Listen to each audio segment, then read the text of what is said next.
What is going on, you all? We are back here today with the March Madness first round recap. We're gonna talk about the second round, my predictions going into that, and we're gonna have some fun here. And we're gonna have some fun here. It's gonna be, I don't know I don't know how long it's gonna be, but we're gonna have some fun. But we'll go in order with the way the games are going to be on tomorrow. Games just ended up tonight, so you'll be seeing this sometime before the games. I don't know if it'll be midnight, 2 a.m. I don't know, but or you'll be watching them during the first games. I don't care, but I will be releasing it, so that will be that. But we are getting ready here. First game of the day tomorrow is Dayton going up against Arizona. So those two teams came out on top. Dayton with a 63 to 60 win. They were down 17 late in that game, but a 20-point advantage, or I think they finished. They went on like a 20-2 run or something crazy like that, and they finished the game beating Nevada. Deron Holmes, he went out there. He had a good game. A few other guys there for Dayton, but they looked kind of like dead in the water. And then all of a sudden that switch flipped for them, and Dayton came out. They did their thing against Nevada. They were able to lock down defensively, and that is a special characteristic about this Dayton team. Because we were going into this tournament, we're like, oh, Dayton's had a rough last few games. Are we high on Dayton? Are we not? They obviously lost to Duquesne coming in, but now we see this Dayton team. They dealt with adversity and they flipped the switch. They're able to do that, and this is a game they're gonna want to do that against because Arizona, they came in, they dominated, they did their thing. Arizona, they had a couple guys. I think about actually all their starters were in double digits. Obviously, we don't need to really talk too much about the guys that Arizona's got: Omar Ballo, Caleb Love, Kylan Boswell, all those guys. Um, Dayton's gonna have their hands full. They're gonna have their hands full. It's gonna be a game that you're gonna need to figure out a way to kind of go. I know that Nevada game you went through a crazy defensive run and were able to come back, spark that late run, 20-2 or whatever it was. You got to figure out ways to go on those, not that necessarily that long and that big of a run. I mean, if you could, that'd be great in Dayton's case. But you got to figure out ways to lock up defensively. You got to figure out ways to kind of flip, even in minor areas. Maybe go on a 6-0 run, force a timeout. Just try to get the momentum building if you're Dayton. Ultimately, though, I'm picking Arizona to win that basketball game. Arizona, they looked a lot better than Dayton in their first game, but we'll see what happens there. Then we get to the 12-15 game, Gonzaga versus Kansas. Those two teams were the ones to come out. Gonzaga handling business with McNeese State, a very popular upset pick they were, but Gonzaga never let them get going. They had five guys also that got double digits. Gonzaga controlled that whole game. They didn't have one single guy pop off. I mean, they were just their whole team was playing solid. Was Gonzaga? They didn't really have any concerns about McNeese State. They went in, they limited Shahada Wells, and then you look at Kansas. Kansas. Now we got to have a conversation with Kansas. I do not think Kansas should be here. They got a very lucky block, or actually foul, that they called a foul, but if on the replay, it was the cleanest chase down block I think I've ever seen. The way that the player went, he thought he was dunking, he had a breakaway. The way he hanged on the rim and fell made the referee react, blow his whistle. Very poor on the referee's fault, but you can't go back. You can't go back if you're Samford. I'm going to be honest, that costed Samford the game because they would have been down one. They would have had an opportunity to get a better look. They'd got the rebound, so it wouldn't have been a jump ball or anything. They got the rebound, so if they were able to review the foul call, it would have been Stanford's ball. But they can't review foul calls, which I think is kind of dumb, especially in this tournament. Me and my friends had a little bit of a conversation because we were talking about this Stanford game in specific. Not a big fan of VAR when it comes to soccer, but under 2 minutes, I think that there should be a situation in this situation. There should be like somebody at the headquarters or whomever that is watching this. They'd be like, okay, hold on, wait. Okay, we want you to go look at that play and reevaluate whether or not you think it's a foul. I would appreciate the pause, and then I'm not saying the whole game because that's going to take too long. You're not going to want to do that. But I think that somebody in the booth could be like, okay, call them over, be like, hey, we got to come over here. We got to re-look at this. I think it should be under 2 minutes there because that was a bad, bad call that ultimately costed Samford the game. Samford, would they have won the game? I don't know. But they had 6, 7 seconds. They had 6 or 7 seconds. They wouldn't have been forced to take that lousy 3-point shot that they took. They would actually. I don't even think they had 6 or 7 seconds. I think it was more like 15, 16 seconds. But they had to take a lousy 3-point shot, contested, didn't go down, and ultimately Kansas escaped that game against Samford. I would have liked to see if Samford could get it going. I would have liked to see what they would have drawn up, what they could have gone, if they would have attacked the basket. Maybe they would have shot the three. I don't know. But we don't ever get to know that answer because the ref made a mistake. Can you change it? No. So that's my little rant about the ref. Yeah, I'm gonna be honest. If I was a Samford fan, I'd be fuming for the next month, 2 months. I'd be very upset. But it doesn't matter. I think Kansas is bounced here. Kansas did not look like they came to play. Obviously, McCullough being out, they are not a team that I think is going to make a deep run. Their best player, well, one of their best players is out. The other one, he kind of, let's see what Hunter Dickinson did. He was playing with the little or shoulder brace thing. He had a solid game, but he wasn't a free throw. He was 1 for 4 from the line. But that elbow brace or shoulder brace, or whatever it is, you can pick that apart. Gonzaga, I got you winning that game. Next game, I believe, is Michigan State versus North Carolina. It's going to be a good game. North Carolina, as much as I thought they were a week 1 seed, they went in, handled business, won by 28 against Wagner, did not leave any doubt on the table. The good news is, though, that Michigan State themselves, in a game that everybody was calling, oh, this could be a coin flip, they went in and won by 18 against Mississippi State. They went in, they handled their business. Tom Izzo got the job done in March. They had their guards. They both came to play with Tyson Walker. They also had 15 from Jaden Akins.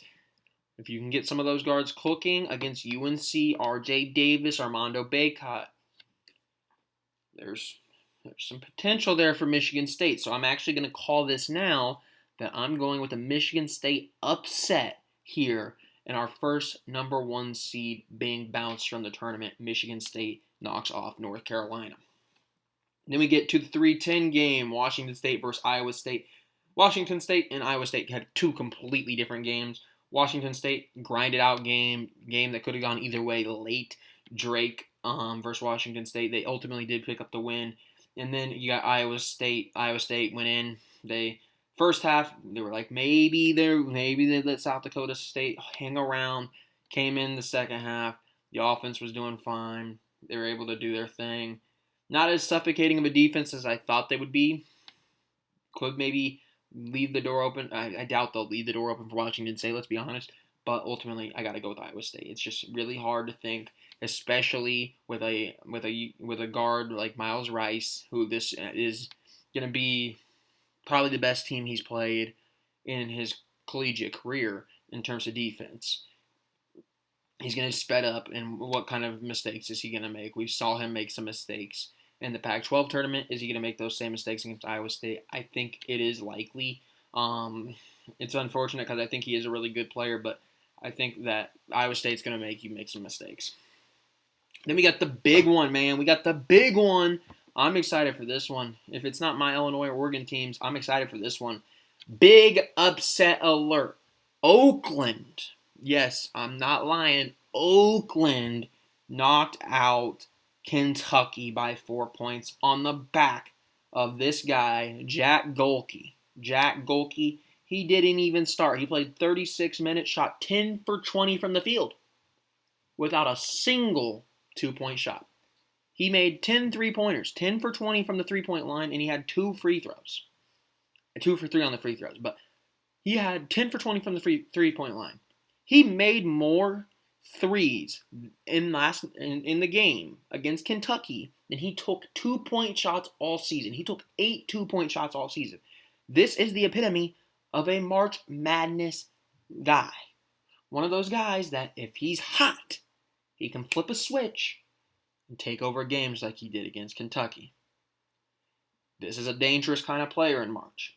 But the big problem with a player like this in March is that at any point he goes cold, you lose all that offense, all that three-point shooting, everything that comes with him.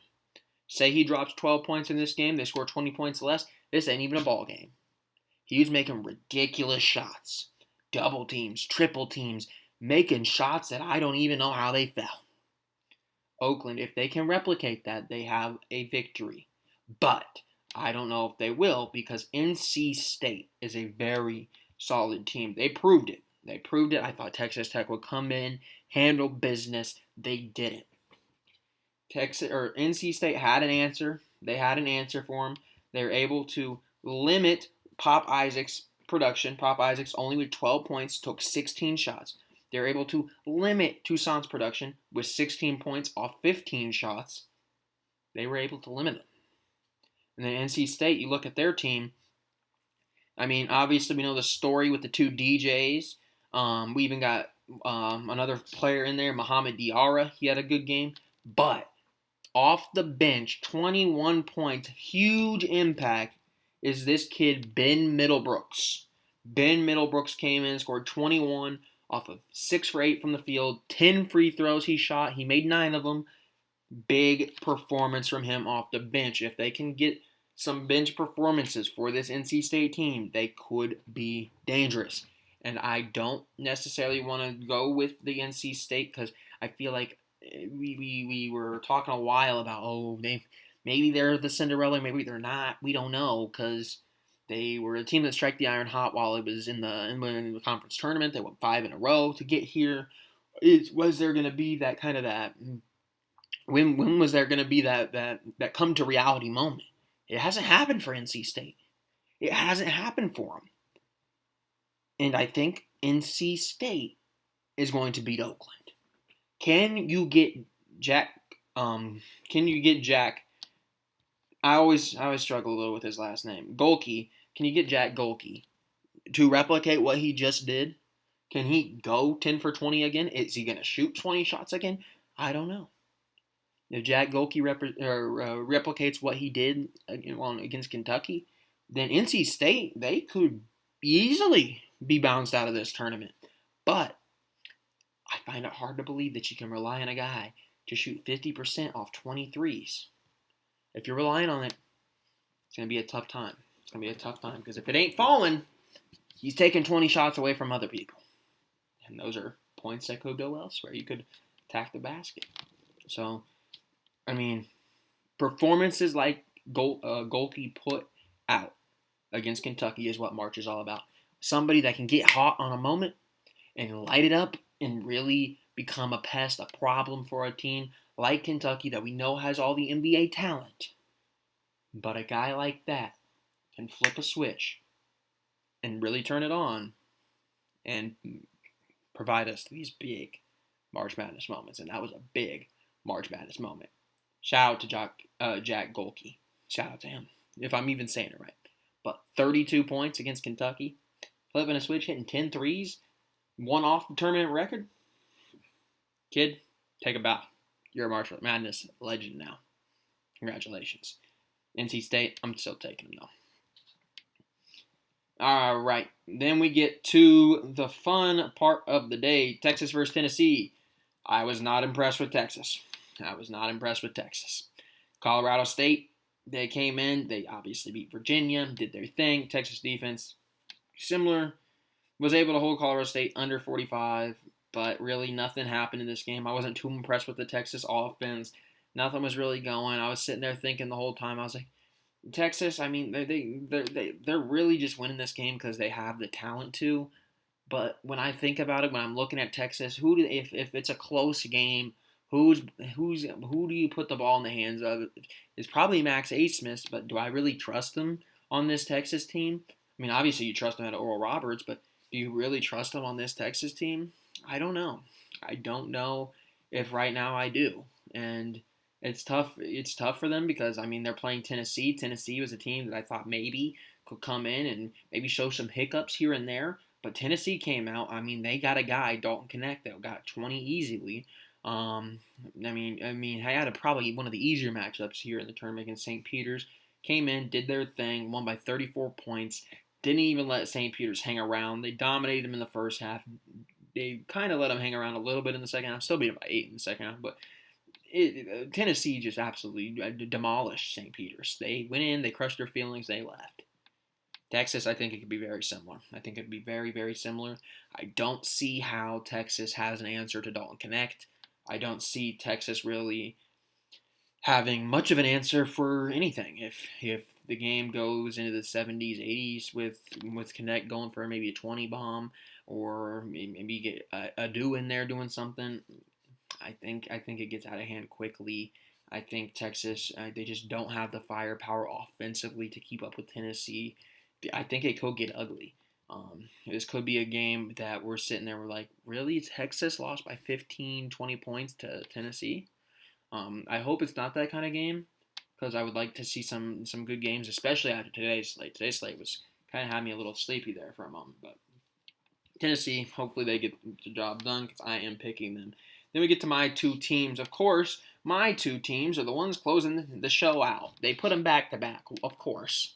Of course, they had to put Illinois and Oregon back to back. Illinois versus Duquesne. Duquesne with a big upset early against BYU. Everybody thought BYU was the team there in that matchup. I thought we were facing BYU. I was sitting there looking. I was like, ooh, there's going to be some interesting matchups. I don't know how Coleman Hawkins matches up with their big man, but I don't want to sit here and say Duquesne's on a decent team because they were able to stop some of this BYU stuff. I mean, one of the starting centers there, Khalifa, he had absolutely nothing to do with anything. 0 for 6 from the field. Out of their starters, they had 22 plus 5. They had 27 total points from their starters. They locked him up. It was this kid Jackson Robinson off the bench for BYU and Traore off the bench for BYU. Duquesne, they came in. They knew who they had to guard in the starting lineup. They didn't let him get going.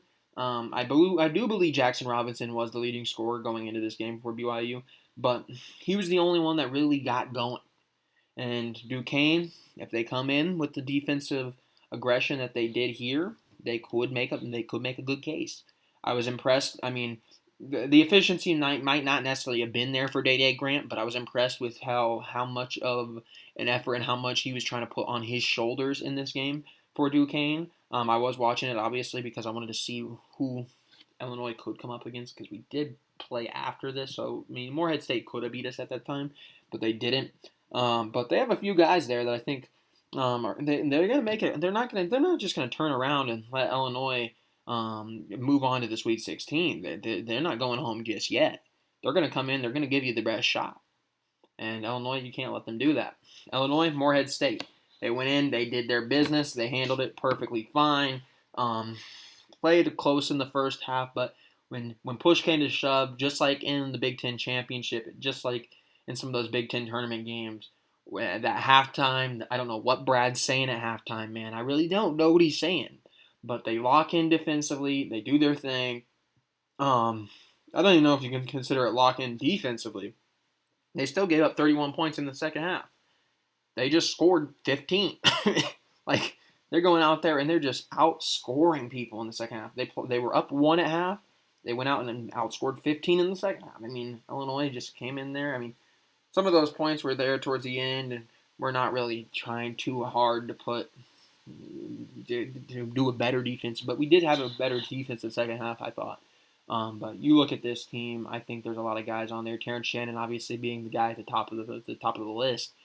He's going to go get his buckets. He's shooting the ball from 3.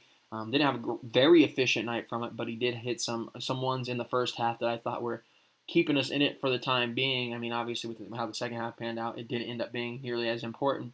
But good stuff there. Damask got a triple-double. Dane Danger, X Factor off the bench, got another 20-point showing from him. So I think if you look at this team, man, I think there's just a lot of factors, a lot of guys that can contribute. Duquesne, do they have enough answers? You looked at that BYU team. We saw that they were able to stop those guys in that starting lineup. They only had them to 27. I don't see Terrence Shannon himself being held to anything under maybe 18. Damask, he's going to go get maybe like 10, 12 minimum. So there you go, 30 points there. And then you're maybe looking at maybe like a Luke Goody coming off the bench. Dude, I feel like Illinois just has too much firepower for Duquesne. BYU, I mean, you were able to stop them. Great for you. I think that starting lineup was a little bit tricky to defend, but you went out there, you did it. You did a great job. You got to tip your cap to Duquesne, but ultimately, I just think there's too much firepower on Illinois. If you do slow down, maybe you slow down Coleman Hawkins, you get Dane Danger in the game. Maybe you slow down Damask. And we saw Dre Gibbs Lawhorn get some time, and he had a pretty solid showing from what I would say. He hit some big shots there. He was doing his thing. I thought Dre also plays some solid defense. I really do like when Dre gets in the game. Hopefully he does get a bigger role next year with some of those guys leaving the team. But I think Illinois wins that game against Duquesne. And then Oregon versus Creighton. This is a tough one for me, man. This is a tough one for me. Oregon, I think, is playing some of the best basketball in the country. Right now. They have the Utah win. They have the UCLA win. Arizona, Colorado, South Carolina. They throwing everybody at them. But is Creighton, I mean, they were a team that at first I was like, dang, Akron, they're keeping it within 5 in the first half. Maybe Akron comes out firing here in the second half and they keep this game close and we get to the final 2-3 minutes and Akron has a legitimate shot and a couple good shots go their way and Akron takes over. Wasn't the case. 12-point lead, or 12-point second, not 12-point, but they outscored Akron by 12 points in the second half, came in, did their thing, handled business, shot 59% from the three-point line, 10 for 17. Oregon, are they going to be able to defend the three-point line? I don't know. That's going to be an interesting one. I want to say Oregon. But this might just be a case of just, once again, too much firepower. Creighton's going to throw Trey Alexander at you. They're going to throw Baylor Shireman at you. They're going to throw Ryan Kalkbrenner out there. Kalkbrenner, I believe, had 23 points last game. Dante also had 23 points last game. But you're going to throw those two guys out there, and that's going to be a battle between those two bigs. And then really who wins the other battles on the court? Couisnard versus shout out to Couisnard with a 40-point ball there. But you got Couisnard and Trey Alexander going at it. And then maybe Jackson Shelstad and Baylor Shireman. So I think really if Oregon wants to compete and really win this game, you're going to have to find an X factor that's not the two guys that we all know in Couisnard and Dante. Is Jackson Shelstad going to be able to be that guy and get you 15, 20? We've seen it happen at times. We know he loves to take the big shot. He doesn't shy away from the moment. But can he do it here against Creighton? Is Jajon Tracy going to go get you 10, hit some big shots here and there? Is Kwame Evans going to play as good of defense as he played in round one? I think that's going to be another big one to look out for. I thought Kwame played probably his best game at Oregon. I know he didn't have necessarily the flashy points, but his defense in that last game I thought really helped set a tone for Oregon. So we'll see. We'll see with this. I think it's going to be a good game. Dana Altman, former coach at Creighton, but ultimately I do think Creighton will get the job done. I hate to pick against my Ducks. Hate to pick against them. I hope I'm wrong, but I think ultimately it will be Creighton. Then we get to the Sunday slate. We got James Madison coming off their victory against Wisconsin. Didn't really ever let Wisconsin really into the game. It was kind of weird. I know they were underdogs here, but they had a big first half. They kind of traded blow for blow in the second half, but JMU had a 13-point advantage from the first half, so it didn't really matter. James Madison just completely set the pace, set the tone, did everything right. They had a lot of guys contribute. I don't even necessarily think we should go through them all. They had a 4 10-point. Then everybody filled the stat sheet for JMU, man. Everybody came in, did their thing. I believe AJ Storr didn't really do much. I was watching the game. Yeah, he wasn't really 5 for 14. Yeah, I was like, I'm pretty sure he didn't do much. They limited their guys. You look at Duke team. I thought maybe they're an upset team for a minute. That first half, once again, 5-point game. Vermont looked like they might have a shot. They didn't have a shot though. They did not have a shot. You had four different guys on Duke scored 13 plus. Two 15s, a 14, and a 13. All starters for them. Is JMU gonna have enough answers for that? I don't know. I'm gonna be honest. I think they do. I think they do. I think this is gonna be another one where I'm gonna take the underdog here. Because I thought Wisconsin matched up pretty well against Duke. I think JMU, they had some answers for Wisconsin.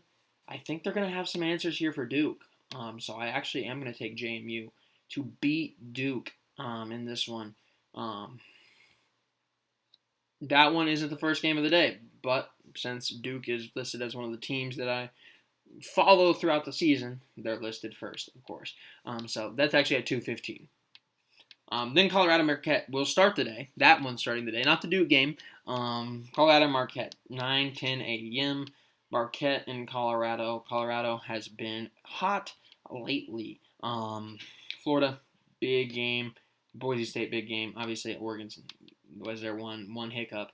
Boise in the play-in, and then Florida, 100 to 200. A lot of points being scored there. Marquette, similar thing to these other teams that we were talking about.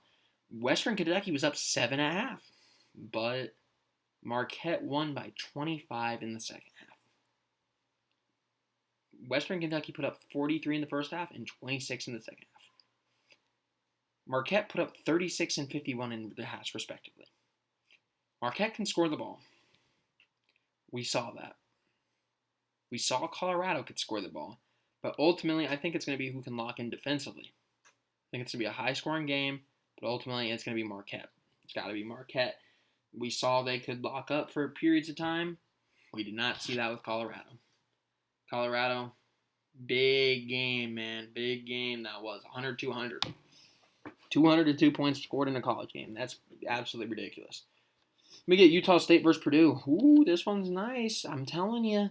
I think this is going to be a good one. Utah State went in, handled business, won by 16. They had pretty good performance. I mean, Isaac Johnson had a pretty good performance. Great Ozabor had a good performance. Ian Martinez had a good performance for them.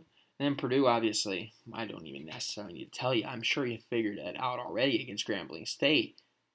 Zach Edey dropped the 30 bomb, man. He was cooking. Zach Edey, 30-20 game. Tough. Does Utah State have the answer for that, though? I think they have a better answer than Grambling State did. I really do. Grambling State was trying to hang in, trying to hang around, and then in the second half, it's just like, okay, it's over. They're trying to keep it close. I look at Utah State. I kind of like the Isaac Johnson matchup. I kind of like the Great Ozabar matchup. I can't pick against Purdue, but I think Purdue can't come into this game slacking. I think they got to be alert because Utah State, they got some guys in there that I think they could make some noise. So I will pick Purdue, but that's gonna be one that we're gonna be watching closely because I think Purdue. That's not the team you wanted to win that matchup. I'm gonna be honest. I think you wanted TCU. I look at TCU. I don't think that TCU has an answer for Zach Edey. But I look at Utah State, and there's some guys on there that I'm like, they could create some problems. Will they? I don't know. I don't know if they'll create the problems, but I think they match up better than TCU did. So we'll see what Purdue does. They could be on upset alert. Talk about a team that I did not expect, and you're going to be like, why didn't you expect this? They're an overdog. Clemson. We looked at this New Mexico team. They had guys on guys on guys that were like, how are these guys even at New Mexico? We're looking at this. We're like, wow, Jalen House, he's a guy. We're like, oh, JT Toppin, he's a guy. We're looking like, oh, Jamal Mashburn, the son of Mashburn, he's a guy. Like, we're looking up and down this roster, and we're like, this is a loaded team. This is a loaded team that's a mid-major. They had a chance.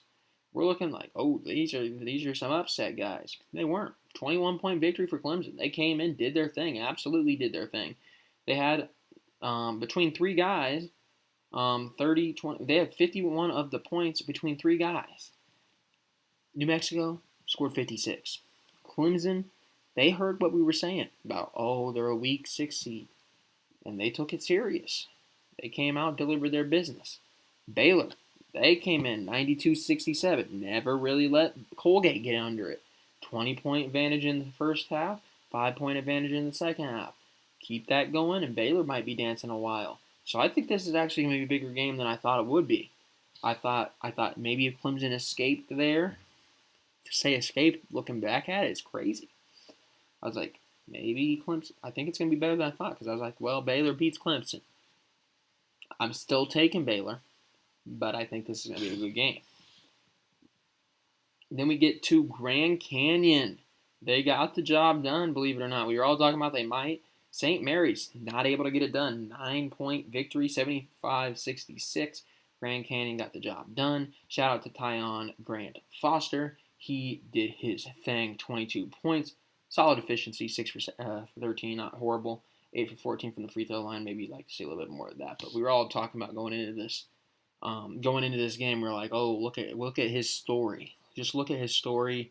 He has an interesting story. If you haven't looked it up, look it up. And then he wound up being the player of the year for the Western Athletic Conference. He did his thing.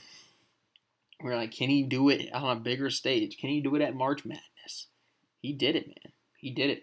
So if you haven't seen the story with Tyon Grant Foster, his heart surgeries and stuff like that, I recommend you go and look it up because it's a really cool, inspiring story. I mean, obviously you hate to see people go through that, but you really love when somebody is able to overcome that and really have his big moment. And he was able to do what we were sitting there talking about. Like, can he do it against St. Mary's? Are they going to be able to beat St. Mary's, a team that we thought maybe they're a little shaky, maybe they're hanging for an upset, but we didn't really fully want to commit to it.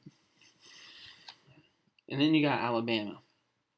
Man, Alabama 109-96. It was at one point it was 107-89, I believe, but still, there's a lot of offense being played in that game and not a lot of defense. Mark Sears, he did his thing. He got a 30-point game, I believe. Let's go into that matchup just to make sure I'm not lying to you. I'm pretty sure it was 30 points. He might have finished at 28, but I think it was 30. Yeah, he finished with 30 points. 30 points from Mark Sears. So this is gonna be an offensive game. I don't care what nobody says. You look at Grand Canyon. Yes, I know they just played in a game only 75 and 66 points respectively were scored, and Alabama just played a game that they scored 109. This game's gonna get high. This game's gonna be in the low 80s, if not the 90s. Could even go well into the hundreds. I wouldn't be shocked. There's no defense being played by Alabama. I think Tyon Grant Foster, this is his kind of game. You look at Grand Canyon, they're a team that I think they got some capabilities here. Tyon Grant Foster is able to score. You got Ray Harrison able to score. You got Gabe McLaughlin able to score. There's a lot of guys there that I think with the lack of defense from Alabama, they got a better shot than Charleston did, and Charleston gave them 96 points. So this could be a good game. This is going to be a high-scoring game. I'm very excited to see what Tyon Grant Foster is able to do. If he can, I mean, he put up 22 against a way better defense in St. Mary's than Alabama. But we'll see what he can do here against Alabama. Ultimately, I think Alabama's just too good offensively, man. Even if you drop 100, they are dropping 105. It doesn't matter. It's going to be ridiculous. It's going to be a high-scoring affair. We got Northwestern versus Connecticut, UConn. Man, talk about a team living on borrowed time. Northwestern, they should not have won the game. They won it in overtime. They were down. They made a shot. They were able to tie the game late. This is the one that was with like 6 seconds.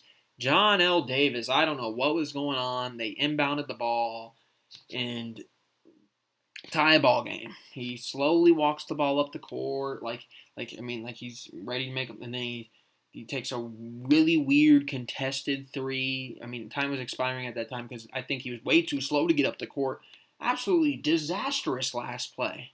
That was by far the worst thing they could have done. They didn't have a timeout, so they couldn't set anything up, but If I'm FAU, I'm trying to inbound the ball quick, get an attack at the layup. If you miss the layup, you miss the layup. But I'm trying to penetrate into the lane. I'm trying to get something. I'm not taking a double team contested three with the last shot in the game. You have the last possession. Why are we slowing it down? Because we want to play hero ball? Why? And then it bit them because they could not stop Northwestern in overtime. That one made me mad. This game made me mad because I think FAU did everything right up until the last 10 seconds of the regulation. I think FAU deserved this game, and then they took their own game out of their own hands because we were trying to play hero ball. You can't be doing that in March Madness. I know it looks good. I know it looks great when you make a great shot at the buzzer, court rush, everybody's happy. Just do something more simple. Not everything has got to be a big moment, and they got bit today. I don't think this Northwestern team was better than FAU. They were in overtime, but I don't think from tip-off to the end of regulation that FAU was the worst team on that court. I think they were better than Northwestern, but ultimately Northwestern won this game because FAU, I don't know what that last possession was in regulation. That happened, and here we are. Northwestern's dancing, and you're not. I think you got to be. I think that's a moment where you just gotta you gotta just accept. We gotta try to push the ball up the pace. We gotta try to get something in the lane. I mean, a three isn't. You didn't need a three. If you try to run fast, if you didn't slow down, if you try to do anything, try to run a pick and roll or something, you had 6 seconds. But you settled. You just took a three. I don't get it. I don't get that. I don't get it. That's not the play you wanted. That's not the play you needed. Connecticut, they did their thing. They didn't even worry. They didn't even turn this game on. Barely going to talk about it. 91-52. Do I need to say any more? Connecticut came in, handled business, won by 39 points. They did their thing. Doesn't matter whether or not FAU or Northwestern came out on top at the end of the day. But ultimately, UConn's winning that game. Don't even need to tell you why. Northwestern, they're living on borrowed time. Their time's up. Boo Booey. Love to see you play in college. It's about time to call it quits. I believe he's done after this. So this could be the last time we see Boo Booey, and I think it will be. Because Connecticut, they're one tough pull, man. You don't want to pull Connecticut. You don't want UConn. Them boys, you want, especially, man. Especially what we're about to talk about. We'll talk about it last. It's the last game of the Sunday slate, man. I don't know who's stopping UConn in this conference, man, or in this side of the bracket. I don't see it. A&M versus Houston. Houston came in, did their thing. Houston won by 40. Very, very, very Houston-like. 46 points is all they gave up. Then you get A&M. A&M came in against Nebraska. They put up a lot of points, man. I did not expect this game. I thought this game was going to be a solid game. I did not realize it was going to be a 98-83 game where they didn't even limit, man. I don't get it. You look at Nebraska. I mean, you look at A&M. They had 3 20-point scores. But you look at Nebraska. Tominaga, 21. Bryce Williams, 24. They still had 45 points between two guys. And A&M won. Not only did they win, they won by 15 points because they had 3 different guys. Obaseki, he went for 22. Radford went for 20. And Wade Taylor went for 25. So you gave up 45 points to a duo. But in return, you scored yourself 67 points between 3 guys. Not to mention that you had 2 guys coming off the bench that contributed a combined 23. They scored that 67 plus that 23. 90 of their points came between 5 guys. They had 8 other points, their other 2 starters. A&M, that offense was cooking. They were doing their thing. Houston, that ain't gonna fly. That ain't gonna fly. You ain't getting 3 20-point game scores. You're not. You might get one, maybe two. Maybe two. Not gonna get 3. You're not gonna have 90 points between 5 guys. It ain't happening again. You're gonna have to come in. You're gonna have to grind it out. And I looked at you guys give up 83 points to Nebraska. I know you had the lead. I know you were playing from ahead. I know you were just shooting the lights out. You're doing everything right. Ultimately, man, that's not gonna work against Houston. You're not gonna be able to get the offense. You're not gonna be able to play from ahead. You're gonna play a grinded out game. Houston's winning. I'm sorry. We saw them score 80 something points. But you know what else they did? They defended. A&M, you couldn't defend. I mean, you still got up 83 points. And 2 of their guys you knew were going to come and score, and they did come and score. I mean, you look at it, it's a good win. If you're A&M, you're not like, oh, we had a bad game. It's a good game. But you can't say they're beating Houston. You can't say they're beating Houston. Maybe if they came in and Tominaga had a terrible game, you held them to 5 points or something like that. You hold Bryce to maybe 10 points, and maybe you hold them combined for under 10, both of them. I don't know. Maybe then we're talking about maybe this defense of A&M can hold up, but Houston has the offense that can get going. They have the defense that can get going. You're not beating them. I don't know how many teams are going to beat this team. Houston is one of my favorite teams in this whole tournament. I don't want to run into them if I'm Illinois. I don't want nothing to do with Houston. I hope they get upset. Hopefully A&M's the one to do it. But Houston? I think you look at UConn and say that's the team. I think Houston is just there with them. That ain't the team you want to play. It ain't. I ain't want nothing to do with no Houston. Yale versus San Diego. Yes, you heard me right. Yale beat Auburn. They beat Auburn. Can you believe that? So, believe it or not, before the Elite Eight, UConn, as long as everything goes smoothly, the best team they can play is San Diego State. That's the best team they can play. They don't have to run into the 4 seed in their conference. Auburn, a team that I thought could knock them off. They don't got to run into them. UConn, guess where they're going? They're going to the Elite Eight against the winner of the bottom side. Is it Illinois? Is it Iowa State? I don't know. Maybe Yale. Maybe Yale beats UConn. Maybe. But I don't know, man. I don't know. But Yale. Let's talk about that. San Diego State, they came in, did their thing, knocked off UAB.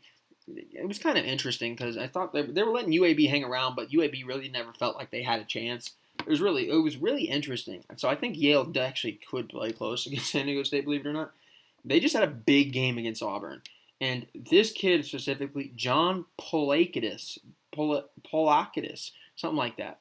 I don't know how to pronounce his name. Sorry if I'm butchering it. But he's from Illinois. Shout out. He's from Naperville, Chicago area up there. He's from that area. He dropped 28 points, man. He dropped 28 points, and he was their go-to guy. He was their go-to guy in the clutch moments. They were able to limit some of their guys on the other team. Give me a second, because I do have to grab my charger for whatever reason. My thing wants to say it's dying.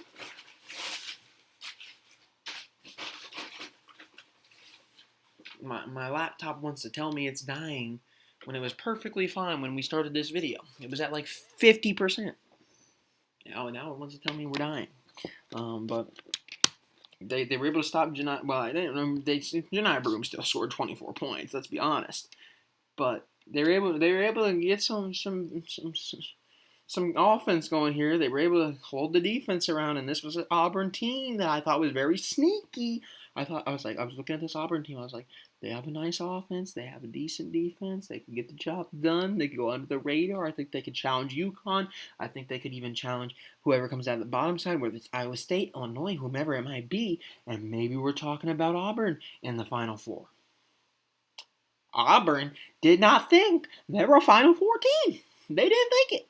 I mean, they did have an injection which costed them some of the game. Would they have won whether or not the kid played? I don't know. But ultimately, Yale capitalized. Yale's here. Yale's got San Diego State. And I don't want to pick San Diego State, but I also don't think Yale's beating San Diego State, so we're going to take San Diego State to go on to play UConn. But thank you for watching. We'll get on out of here so my laptop can charge. We'll upload the video so that you see it prior to the games, and I'll talk to you all later. Thank you for watching. I'll see you next time.